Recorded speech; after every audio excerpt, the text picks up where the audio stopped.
no. One of the cops loses his gun, and then a random citizen picks it up and starts firing indiscriminately into the crowd. And shoots mostly people.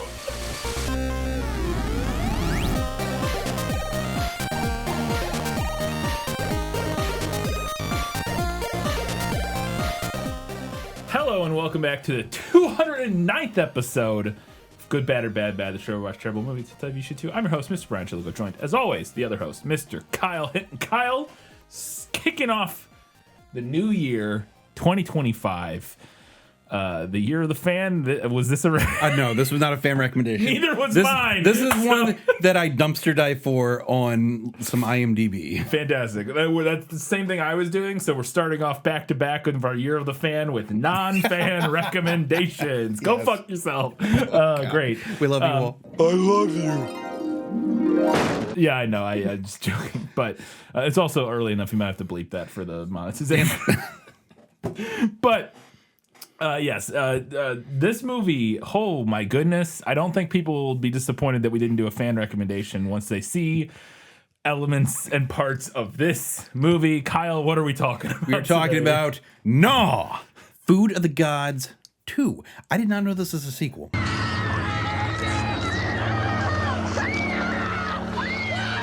Yes. So it is a 1989 film sequel to a 1976 film called The Food of the Gods. But supposedly the plots are basically not at all related. Okay. I think there may be something related to the big rats getting big or something. Yeah. But other than that, not really at all related. Because it is, from what I could read, a completely different film. Okay, I think of food-based horror back in the 70s. I think of Soylent Green. Silent Green is people! Oh, yeah, or Attack of the Giant Killer Tomatoes. Wasn't that a thing? I must apologize for the size of this room, gentlemen. Yeah, but that was I think that was intentional parody. Oh, okay. Fair enough. Yeah, so this one, though, GNAW, all capitals, The Food of the Gods 2, is an incredible monster movie that we're just going to get into because there's really not much to set up other than to get to the things in this movie because we'll get to it. But 5 minutes in, I messaged you and was like, oh my God, this is amazing. What is happening? So we'll just get right into it. Incredible opening credits of rats squirming around on the screen with some great 80s synth music or whatever.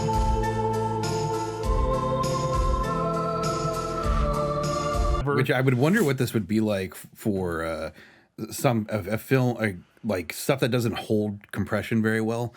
Because it's dark. Oh yeah. Dark.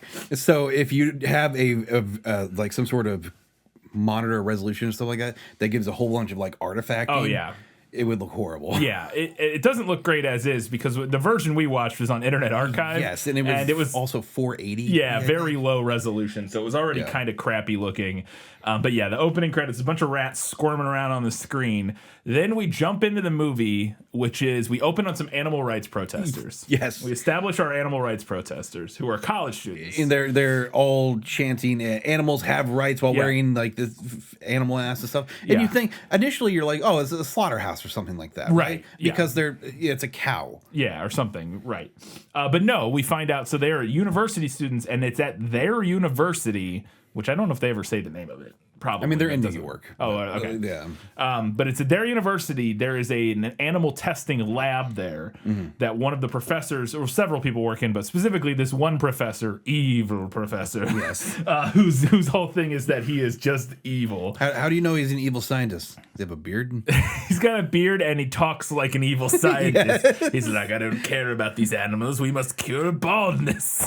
They expect radiation treatments. If it happens that I stumble on a cure for baldness, lucky me. I am willing to make sacrifices. Yeah, exactly. He is insane. Sorry, Katie just sent me a photo from Goodwill of an incredible.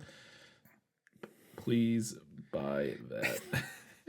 I'll share this with you, Kyle, and you can put it in the episode. Nice. But she sent me a VHS called The Fun of Paintball with a guy on the God. cover, and it's from the 90s. Yes, yeah, that's incredible. And it looks amazing. Hi, I'm Fred Schultz, captain of Constant Pursuit, one of the most well-known paintball teams in the world today. I was wondering that could maybe make it into a patron bonus episode at some point. So, anyway, so the animal protesters, one of them is named Mark. He's like the main one. Yeah. And then there's a couple other ancillary ones who we'll get to. But they're protesting again that their university, they are testing on animals, and they don't want them to do that. And they're like, you're killing animals. This is fucked up. And the scientist is like, fuck you. I don't give a shit. I'm curing cancer, you assholes. Within the next decade, 2 of you will die of cancer. Then we cut to this other scientist guy. Yes. This is our main protagonist. character. Yes. Neil. Paul Kufos. I think Kufos is the actor's name. Yeah. Brian was shocked by this. A Good Bad or Bad alum. I knew he looked familiar, but I couldn't place where. It's Falchion from Dragon Fight. Dragon Fight.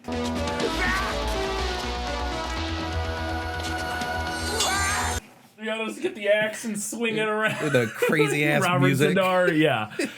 Yes, he is the lead character or the lead protagonist in Dragon Fight. The guy who kills Robert Zadar throws a katana at him, I think, to kill him, from my memory in that movie.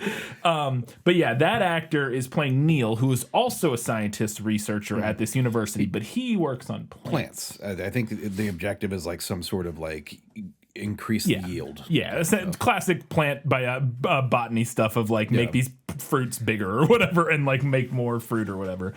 So he's doing that because he's dating, which we'll get to. Yeah, this whole thing happened. I was like, okay. Oh, good. Well, as this was going down, I was like, God, I can hear singing the police in the background. Yeah, we'll get to that in a second. But he's dating somebody that is part of the reason he doesn't do animal testing, but it's not the only reason. But he gets a call, and he needs to go. He gets a call from a former some lady, professor yeah. of his. Yeah. So former colleague or whatever, who's now she's at some house or some or hospital. I don't even know what it's some sort be. of like remote treat. I think it's a remote treatment clinic or something like that. Yeah. And she's like calls him up and is like, "Hey, I have a problem." And the problem, Kyle, is a 12-foot tall toddler. Yes.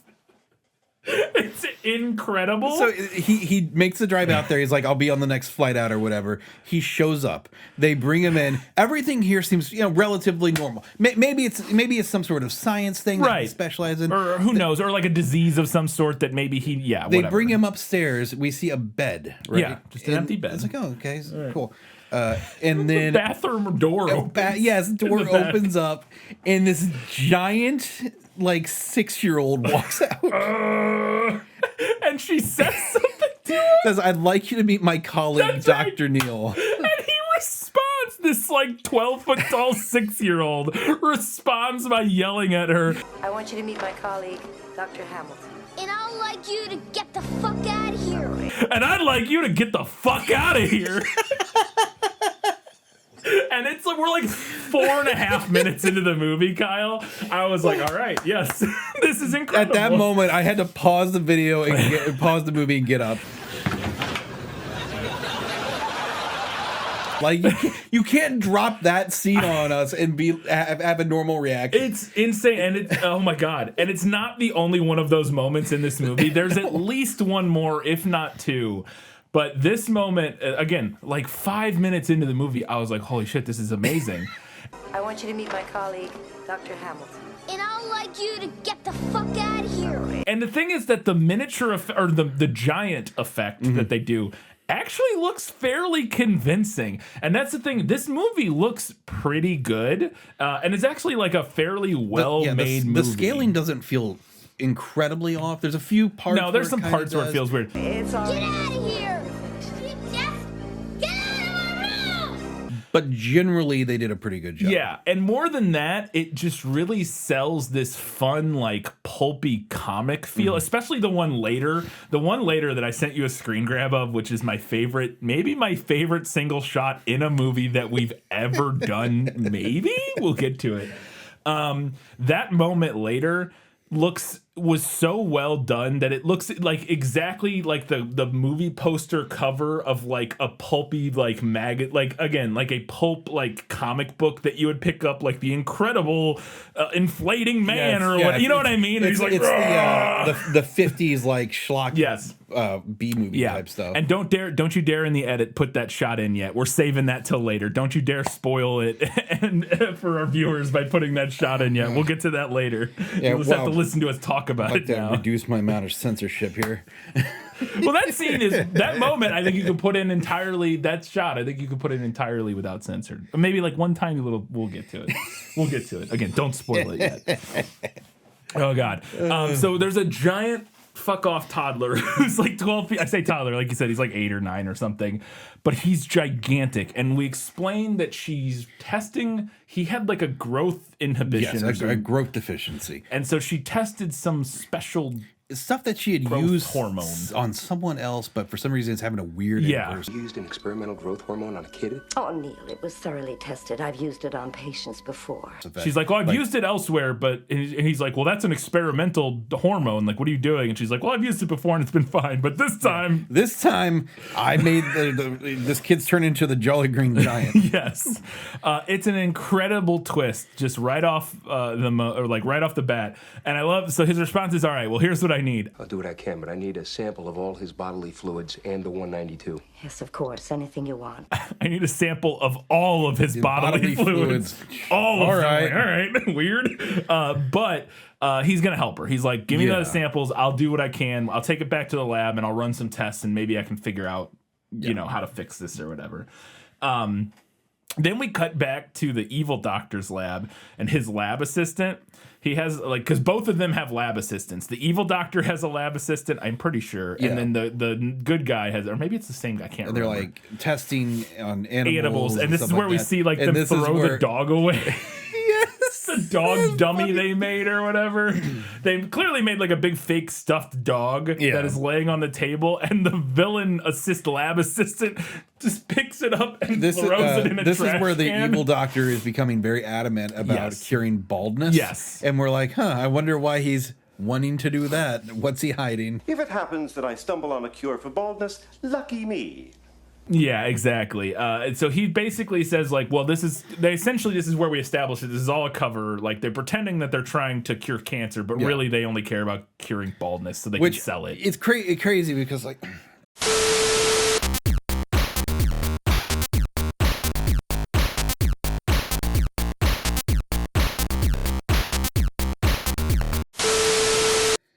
What?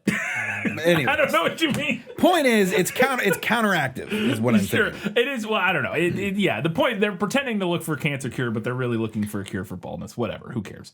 Point being, they're evil evil scientists. I thought the evil doctor was like, okay, we're doing this, and this. Won't that dilute the test? Shut up! I need to solve. He rips up his wig. This problem. This is my problem. Just end up dying from cancer. Don't be an idiot all your life, Brett. Yeah. So he's that again. We're just establishing that he's the evil doctor, being evil, killing animals for evil purposes, for non-altruistic purposes. Then later that night, our college students break into his lab. Yeah, they're initially to do like reconnaissance and like take pictures and stuff. Yes. Mark, I thought you said we just take pictures. I lied. But they decide while they're there, Mark, who's like the ringleader, is like, nah, we're fucking this up. Bashing this up. We'll just break random windows. Sure, that's really doing a lot. Break all the beakers, mix chemicals everywhere. This is so dumb. Yeah, it's so stupid. And so, they just break everything in his lab. But again, half the stuff they break isn't real. Like, they're like breaking the little glass inlays in like the cabinet windows, which is like, that doesn't really do anything. And they're throwing papers everywhere. Yeah. Like, what are you doing? Yeah, sure, whatever. But they wreck the lab. Meanwhile, we cut back to Neil, who's doing research. And Kyle, this movie does some incredible things, which one of them is it gives us awesome montages of dudes doing science set to like 80s rock music. And this scene is him like titrating stuff. Now I'm spinning stuff in a centrifuge. It's like it is the Rocky like training montage, but for him doing boring science. Yes, it's amazing.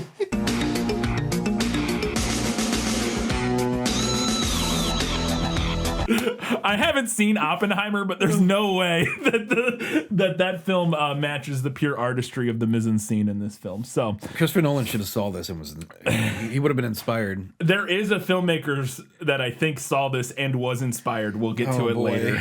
We'll get to it later in a moment. And that one I actually believe and think makes sense. Chris Nolan, I don't know if he would have been as into this. But the person I think did see this and stole a scene from it, I think would totally have watched this movie.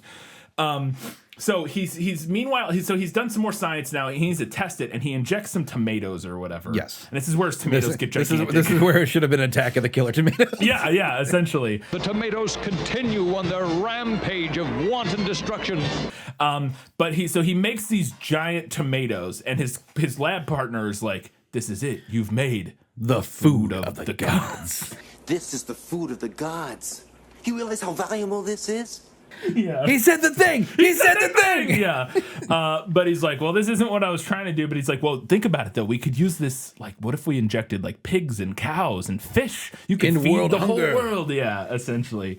Big cows, big fish, big pigs, food for everyone and anyone. And he's like, no, I won't do it on animals or whatever.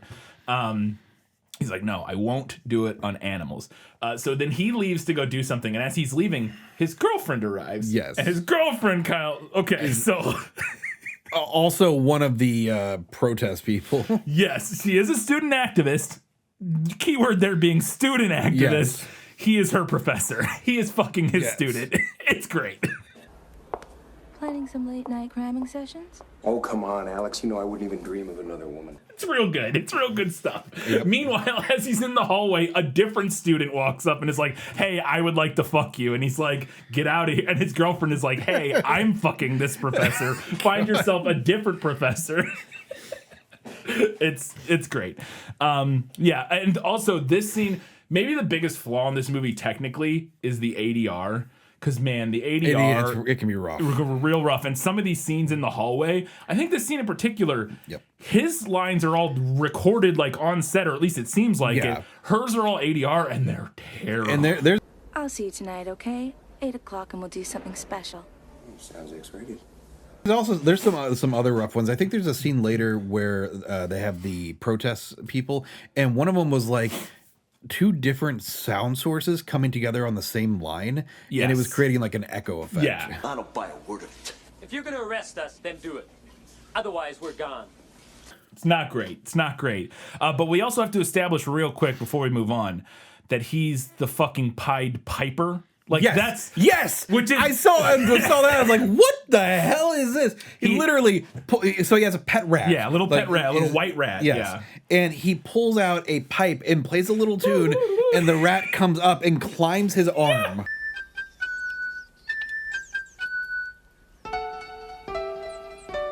He fucking plays like Green Sleeves or something, and it's like, ooh, okay.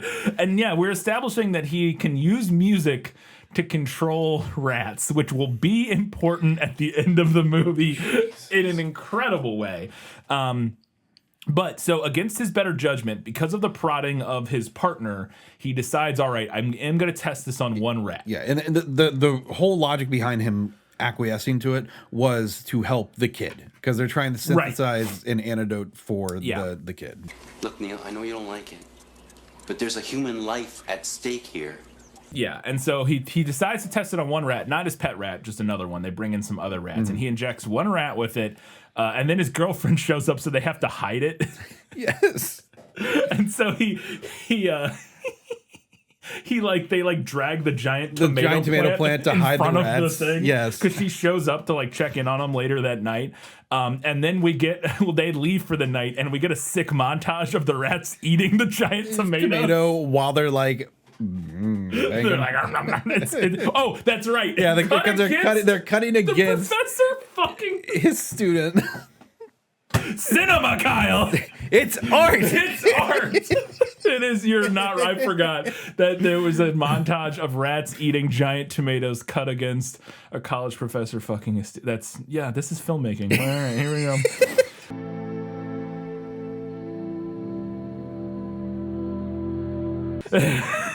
I actually had that. I didn't even realize my notes say this is filmmaking right there. Fantastic. Anyways, so then the students break back in again that night. Yes. To a different lab, now to Neil's lab, and which they even say like he works on plants. Why are we? Yeah, we didn't even test on animals. Yeah. What the hell are we doing this for? Hamilton's only got one pet rat. But then there just happened to be, they find all the rats in there because he is testing them, and one of them is huge now. And now, I thought what they were going to do was they were going to get a, what is that rat from in the Louisiana area? I think that is what they have for this part. Nutrient or whatever. Yeah, I think it is one of those like large rodent animals. Whatever. Because like it's kind of like a beaver, but it has a tail like a rat. Yeah, and it's like 20. It's like I know 15, 20 pounds. Not rhododendron. That's a plant. But I know what you're talking. I know what you're talking about. I think that is what they, or something like that is what they have, because there are some shots of some large rodent animal that is not a rat or like a possum or something. Like it is something else. I think it might be that. But they turn their light. They're gonna take pictures or video or something. So they set up these lights and they turn them on, and the lights make the rats lose their mind. Yes, they're all pushed against a cage at once or whatever. Yeah, and they, the other guy is trying to get behind it or something like that. Do something. He freaks out as well when the rats freak out, and then pushes the cage over. And the cages all fall on him, and the rats escape and just start eating them. Yes, they start eating Mark in particular. Yes, the main guy. He gets like gnawed on, but then he gets they run away. The other two run away. And they get locked out of the lab. So he's stuck in the lab getting eaten alive by rats. So the other one runs around outside and tries to get through the window. Which is barred. Yeah. Which I guess makes sense if it's like a lab that has, expensive stuff in it. They would maybe bar the windows. But so he has to sit there and watch Mark die in his arms from getting eaten by rats, which is great. Oh, also, I love Mark. Mark we see him get his eyeball ripped out by one of the rats. And I love as he's like flinging around the room, wrestling this one giant rat. It has really big Wesley fighting the ROUS in the Princess Bride energy. He clearly just has a giant stuffed rat that he's like swinging around, trying to make it look like it's attacking him or whatever. Oh, it's so good. So he dies, and then his friend is very sad, and all the rats escape. They like climb out the window and disappear. And then we get a pretty cool POV gurney shot of them wheeling his body out of the university. And so he's dead. The cops are there to investigate, and Neil or somebody is like, or no, the other students are like, oh my God, he got eaten by these giant rats. There were giant rats. And the dean of the college is like, nope, none of this happened. Guys, look away. This did not happen. I don't think we need to have any publicity on this unfortunate incident, do you? And I love the cop or the detective or whatever is like, here's what I think happened. I think the rat cage fell on your pal, ripped his throat open. The rat cage fell on your buddy and ripped his throat open. And then you guys panicked and ran away. Yeah. And that's what happened. And they're like, wait, what? To be fair, rats will 100% eat somebody if they're like, injured. I could believe that they would eat him if he had like died. But I just love wait, he tripped and the cage ripped his throat open? What does that even mean? I don't understand how you can pull that. I mean, I guess it's possible, but sure. But this is where they're testing like the remnants of the tomatoes and stuff in the lab, and they're like, oh, this just the growth hormone just transfers. It doesn't get like if you eat you eat the fruit, you ingest it. It doesn't. Your stomach doesn't break it down. You get infected or whatever with the growth hormone. So the other rats, all the rats are going to be huge. Yeah.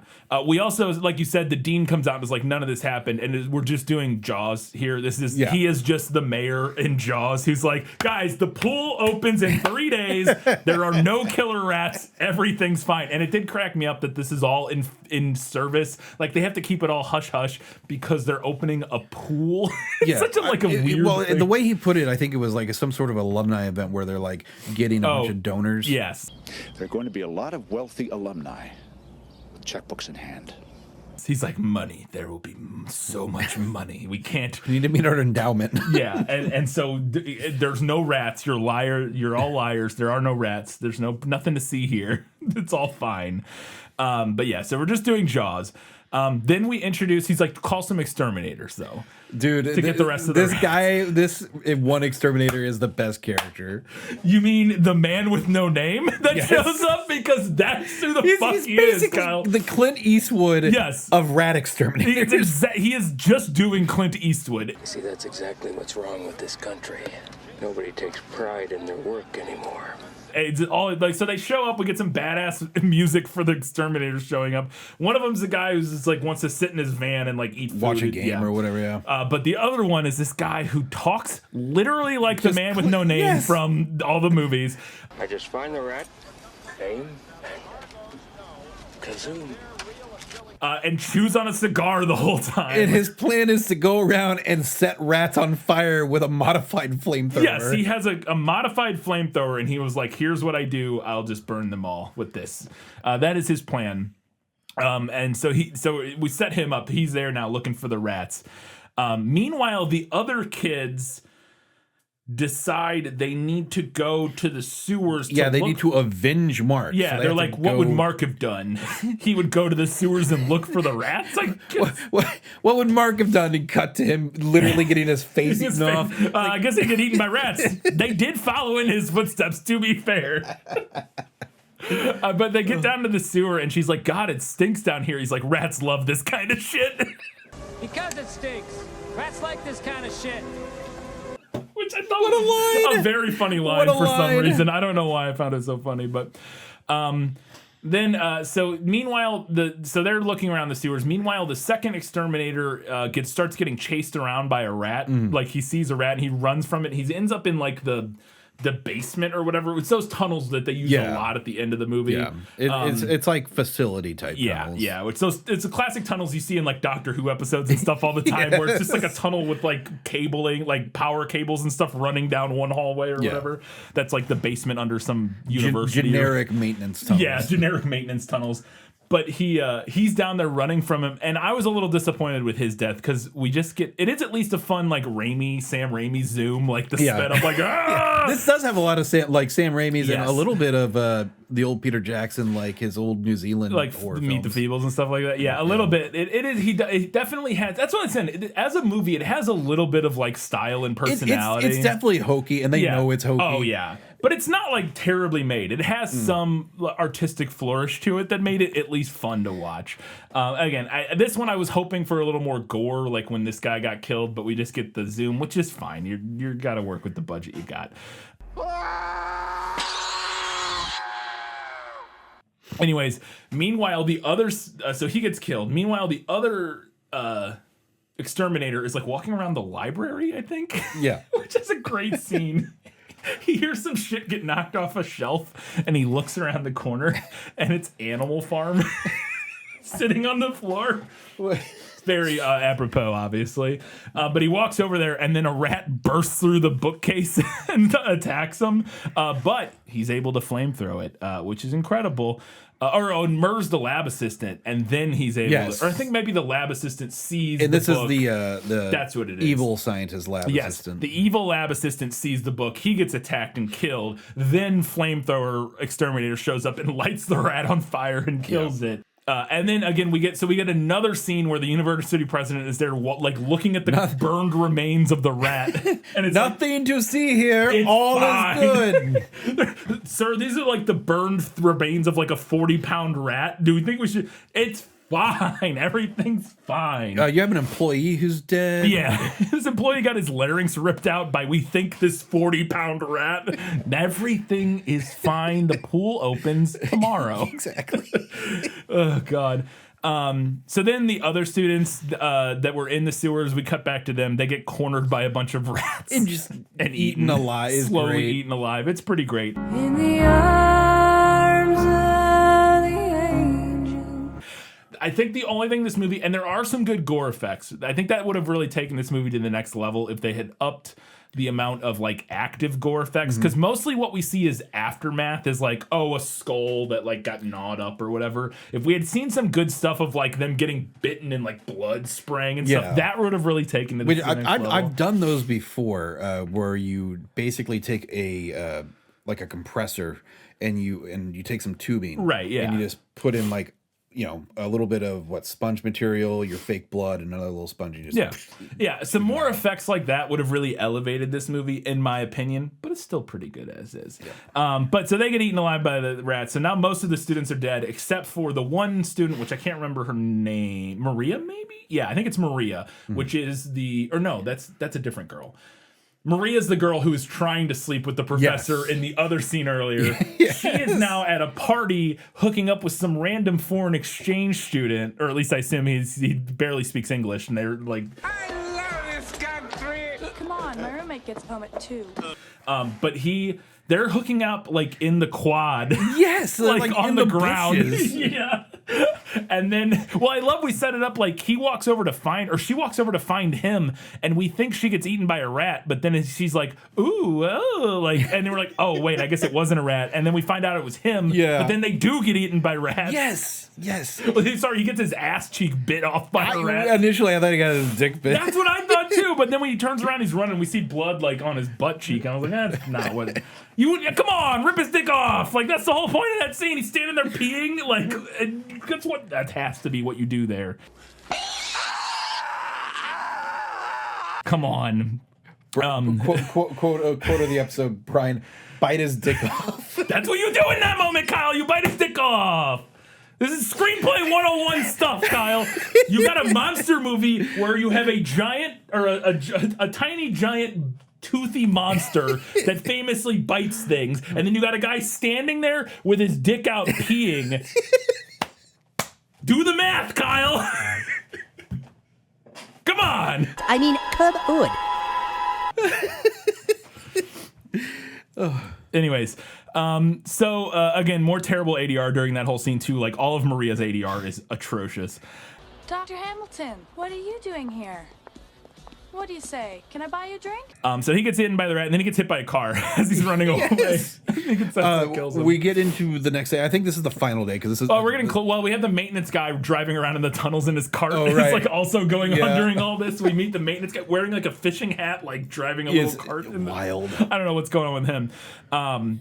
But I love he ends up running from the rats, and all of his footage is like overcranked. So he's like zooming around the tunnels or whatever. And then Neil finds him. Yeah, I think it's Neil goes down. Neil and his assistant are hunting for the rats. Yeah, they have guns. They found some guns somewhere. I don't know where Neil got them, but Neil has a whole trunk full of guns. Yeah, Neil has a whole trunk full of guns. And so they're going through the sewers looking for him, and they come, or not even the sewers, I guess it's the maintenance tunnels or whatever, because they come across the guy in the scooter who like wheels up to them and then falls forward, and his whole spine has been ripped out. Ripped out or whatever, which is great. They also find the remains of the one of the exterminators.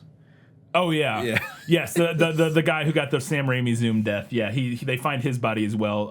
And everybody's body looks the same, which is just like a skull with most of the skin gone. Like, it's like I guess that's what the rats do. Sure, fair enough. Also, some random kid who's is like talking about how he has to work at the event. These two guys are like leaving, and they get eaten by rats in their car. Yeah, what is that about? It's completely random. It's just two other students that needed to die, I guess, to up the stakes or whatever. Also, that all happens to like the Halloween score. Like, the music during that part some is synth going on. Just the Halloween score. It's not even. Yeah, it's like they're just ripping off Halloween.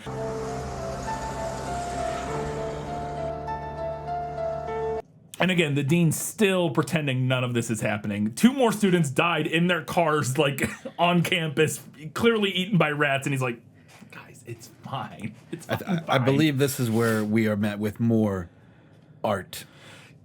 Oh, well, we are very, very, very close here. We then cut to the lab that night. Yes. and Neil needs to do more science, which we get another great setup. There's this incredible shot where the camera's like looking at him like through a microscope. He's looking at whatever. They do this rack focus. Yeah, and then he like looks over and like rack focus and the music comes in and we get like and you're like, yes, do more science, let's go.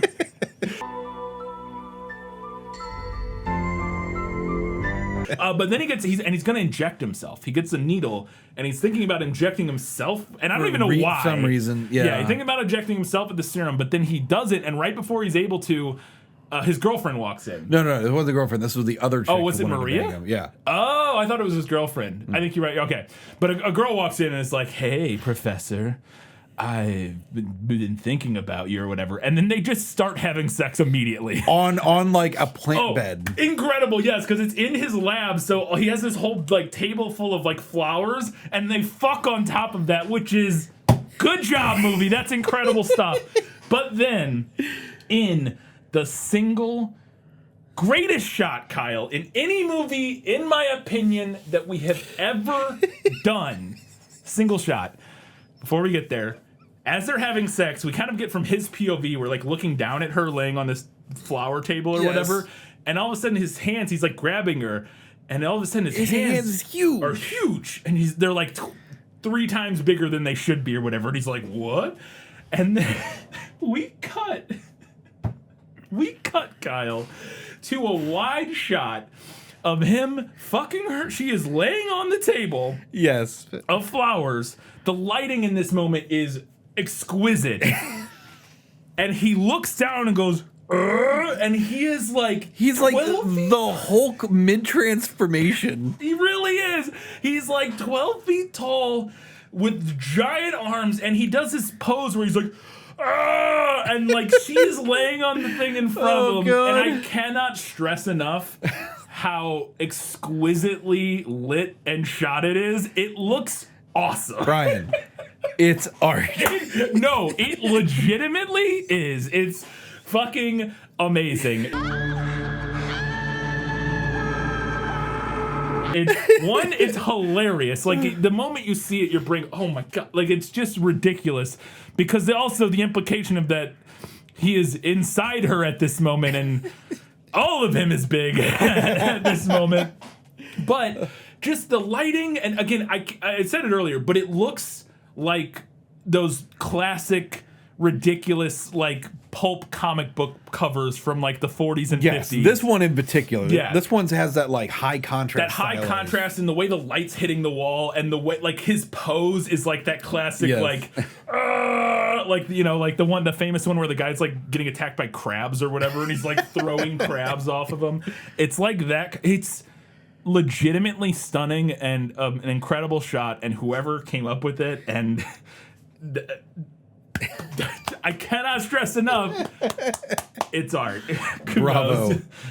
Followed immediatally by like the 5th boom mic being in the shot. Yes. There's like quite a few shots where the boom mic just I'm thinking it's because of the like much like No Contest, where it was originally that cleared the gate. When it was they probably were like a widescreen format originally, and we're watching like a different scan of it or something. Yeah, they probably that. they probably took the original and just cut it to 4:3, and it kept what would be what would have been cropped out in the actual film. I don't think that's from necessarily. Now, granted, you could see the boom mic in the reflection of the cabinet, and I'm like, okay, you guys may have missed that one. But there are a handful of times, because I had like several time codes where the boom mic just starts bouncing into the shot. But now, where is the scene you were talking about where some well-known director? We're coming up. We're almost there. We're actually like right there right now. Oh, did you think it? Okay. You're gonna have to explain. So we're there right now. So meanwhile, like down in the basement or whatever,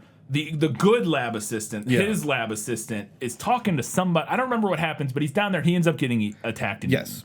He's got an RC car that he's driving around. I forgot about it. It's some sort of like speaker with a frequency. They're basically testing what they can use to attract the rats. Right. Yeah, and then he ends up getting gotten by the rats. And as he's dying, he is leaning against the wall, covered in blood. Yeah. And Neil runs up to him and like sits down next to him. And they're like having this quiet conversation as he's dying. and he pulls out a cigarette and he gives him the cigarette and he's smoking this. Kyle, it's the end of Shaun of the Dead. Yes. It's the final. It is Ed's death in Shaun of the Dead, or Ed, right, or whatever. Yeah, I think it's Nick Ed. Frost's character. Yeah, Nick Frost's character at the end of Shaun of the Dead. The way he's leaning there and the covered in blood, and the way he's even like he's like leaning with his head slightly. I was like, and I would not be remotely surprised if Edgar Wright / Simon Pegg watched this movie. This seems exactly like the kind of thing they would watch. It's wild as hell. Again, I'm not saying it's not like it's exactly the same, but there's enough similarities, and knowing enough about them as like writers and the things they liked, I'd be like, I would 100% buy that they saw this movie and liked that scene and wanted to include it, because it is very, very similar to his death in Shaun of the Dead.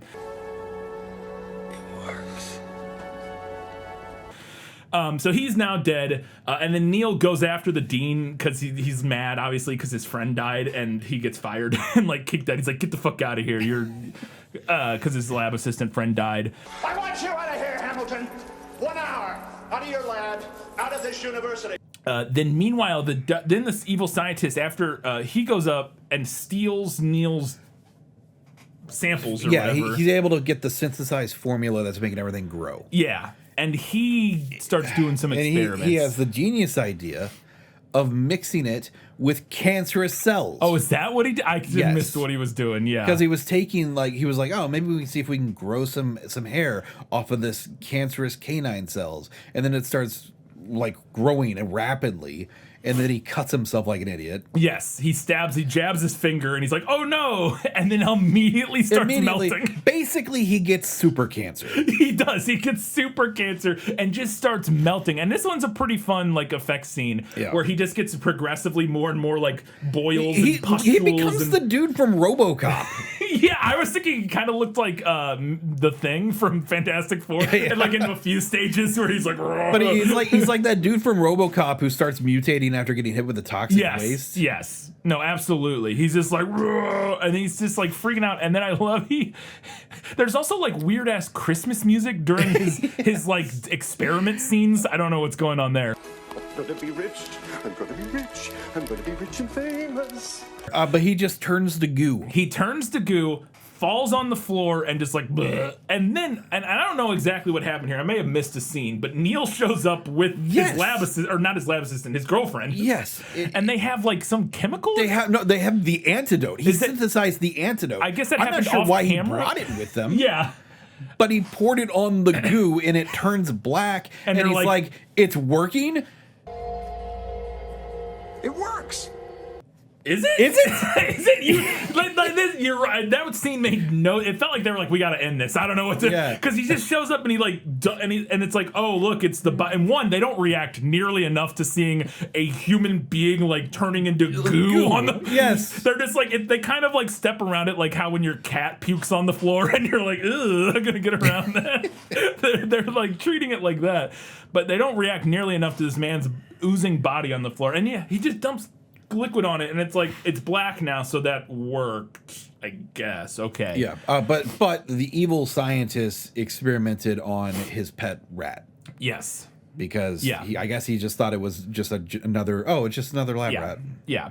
So then we cut. So now things are about to go down because it's the night of the opening pool ceremony. Meanwhile, up in the pool, the dean is introducing the pool. I love he gets booed by everybody. They're like, the dean. Everybody's like, you suck.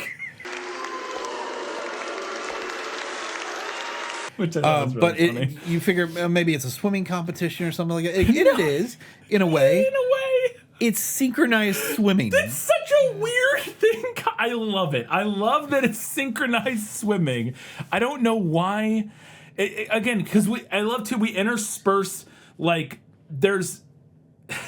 we're cutting between, I think he's like, in the sewer, where like people in the sewers, like in the rats and stuff, cut against the synchronized swimming, and we're like going back and forth. Weird. It's so strange. I think it was kind of great. Then I got so confused for a second, Kyle, because then I was like, oh please tell me that because we get some underwater camera shots of the swimmers with kind of some ominous music that I'm like, is there a rat in the pool? And but then we see like a tail. tentacle.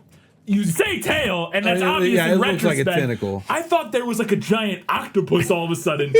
That like tail came up and goes, and I was like, "Is that an octopus? What is happening?" There needs to be a movie like that where a giant octopus shows up in a pool with people like doing that thing, and just everybody just keeps going down one at a time. Because that actually would have been really fun. I was thinking, well, because that would have been cool. Because what you could do is if you have this giant thing that works on everything.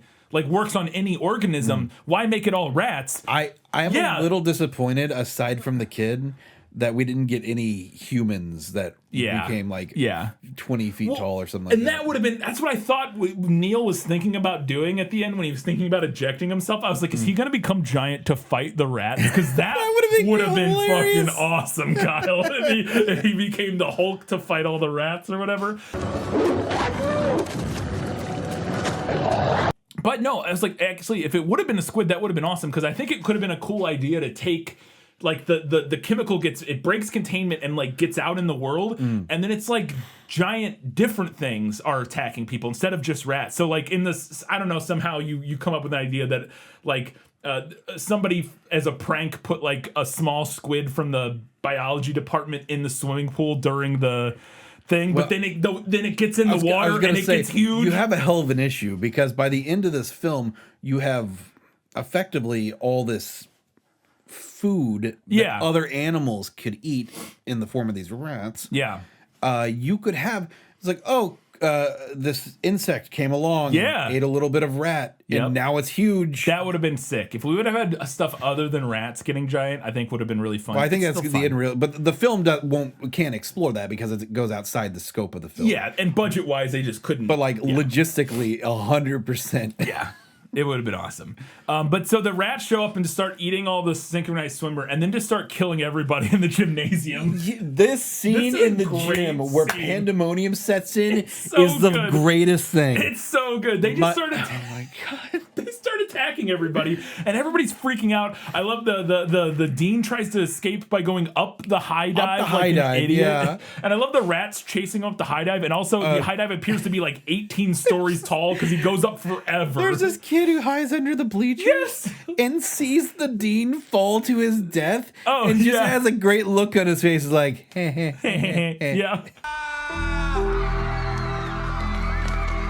He also sees Neil's rat under the bleachers just like hanging out. Yeah. I guess the idea is that it's not, I don't know if we're ever supposed to know if it actually has the rage virus like everybody else, because along with getting big, it also makes them violent or whatever. This one's just very domesticated, maybe. I don't know. I think because it doesn't attack anybody like the whole time. Anyways, so his rat is now giant as well. The dean falls, like you said, he tries to use a girl's human shield at the top of it. You're also missing the other best part of the scene. Oh, we haven't gotten there yet, Kyle. I assume I know what you're talking about. Which is the moment when the cops show up and start shooting all the rats. But they have a bunch of I guess Neil brought the cops. I don't know. One of the cops loses his gun, and then a random citizen picks it up and starts firing indiscriminately into the crowd. And shoots mostly people.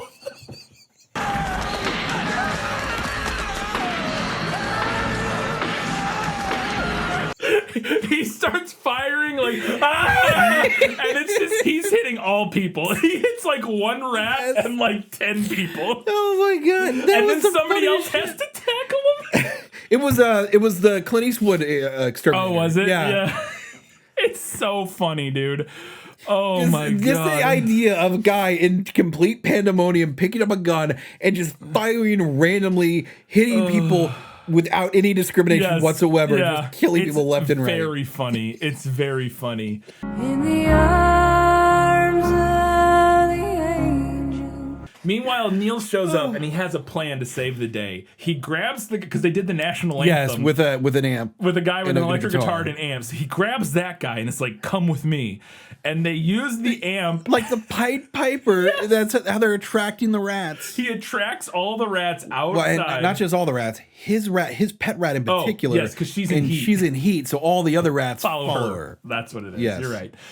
So they draw his rat out and it follows, and then they all get into this courtyard where all of the police have set up like a shooting gallery. Yes.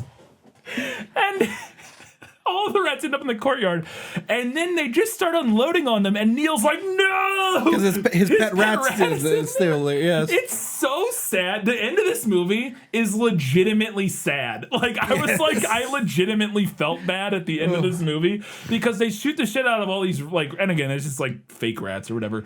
But then his rat, still alive, crawls back inside and crawls up to his girlfriend, is like sitting there on the ground, and it like crawls up to her, and like its back legs don't work, and it like drags. Yes. Which I don't even know if we could put this in or not, because it may or may not don't be. know. We don't know if the people who made this film intentionally broke a rat's leg or something like that. scene. Yeah. Or if it's just special. It could very well could be special effects, or I don't know. Who knows? It could be all kinds of things. But it's very, again, I don't even know if we could put it in, because it's like, maybe animal cruelty. I was getting some Milo and Otis feels going on here. So we'll just say, if you want to see it, go look it up, because we probably won't, because again, I think we could get demonetized potentially, depending on what it is. But it's like deeply sad. He like runs over and sees his pet rat like walking, like it crawls up to her and then just like dies in front of her. And he's just like, no, my pet rat. And that's like the end of the movie. It's so sad. Yes. That's not quite the end. Sorry, because we got to resolve the Bobby stuff. Earlier, we missed this scene. Earlier, Bobby escaped. Oh, and they were hunting for him in the forest. I missed that part. And he got shot. Yes, Bobby was shot. They shot him, and he must have missed that scene. Dr. Thatcher, I think her name is. Yeah. He said, Bobby, are you okay? And he just rolls over and goes, I hate you, bitch, and then spits at her. I hate you, Dr. Travis. I don't remember that at all. But at the very end, he gets a call from her. Yes. She's asking him about his... Because he calls her to be like, hey, I have the cure. Yes. I'll bring it right over. And she's saying he's completely unstable. We can't control him anymore. And then we hear... I think we see a giant hand come in. Yeah. And I guess he just snaps her neck. Yeah, he just kills her. But then we cut to the outside. We hear us crash, and we cut outside, and like the door or window is like completely broken destroyed. Open, yeah. And Bobby has escaped into the world. And that's the end of the movie.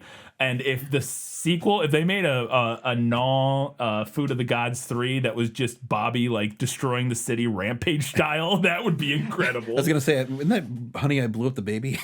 Yeah, kind of.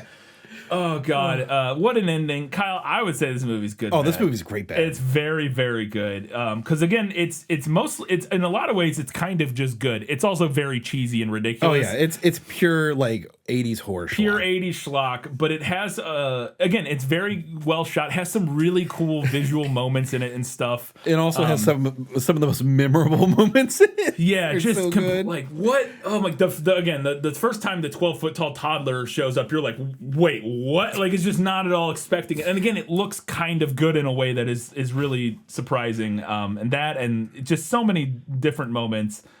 Great movie. Highly recommend. Go check out GNAW, the Food of the Gods 2.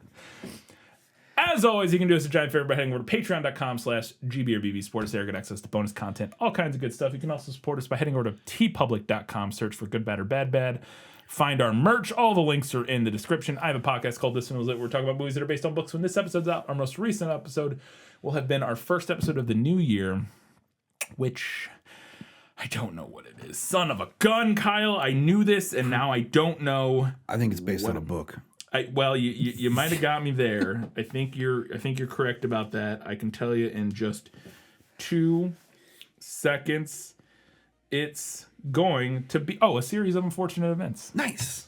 The Jim Carrey, the movie one. That'll be a fun one. Not the Netflix show. So yeah, that'll be our first episode of 2025. So look out for that. And that's it. Until next time. Just keep watching movies, as Brian has to say. Especially GNAW, Food of the Gods 2.